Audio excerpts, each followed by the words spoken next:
Hello, আমি makeup artist Sumana Dutta. আর আজকে এখানে আছে একজন খুব সুইট একজন ব্রাইড বলবো না, মানে ওর আজকে মেয়ের অন্নপ্রাশন। তো ওর নাম হচ্ছে তন্দ্রিমা। তো তন্দ্রিমা ফার্স্ট টাইম আমার কাছে সাজলো, কেমন লেগেছে তন্দ্রিমা একটু শেয়ার করে দাও। ভীষণ ভীষণ ভীষণ ভালো লেগেছে। ভীষণ মিষ্টি মেয়ে আর ভীষণ সুইট ব্যবহার, আর সাজিয়েছে দুর্দান্ত।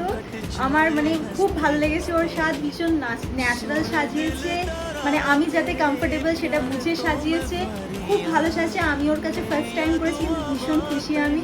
আর তোমার এক্সপেকটেশন যা ছিল সব একদম একদম এক্সপেকটেশন মানে অ্যাবাভ লেভেল হয়ে গেছে। Thank you so much. আর খুব সুন্দর লাগছে, দেখো ওকে ট্র্যাডিশনালও ঠিক না, বাট একটা ট্র্যাডিশনাল আর কন্টেম্পোরারির একটা মিক্স একটা লুক দেওয়া হয়েছে এবং ভীষণ সুন্দর ক্যারি করছে। আর তন্দ্রিমা থ্যাংক ইউ, মানে তুমি এত সুন্দরভাবে সব কিছু মানে অ্যারেঞ্জ করেছো যেগুলো আমি বলেছিলাম। তো যাই হোক, তোমার লুকটা তাহলে পছন্দ হয়েছে, এটাই ভীষণ ভীষণ পছন্দ হয়েছে। চলো আজকে আর টাইম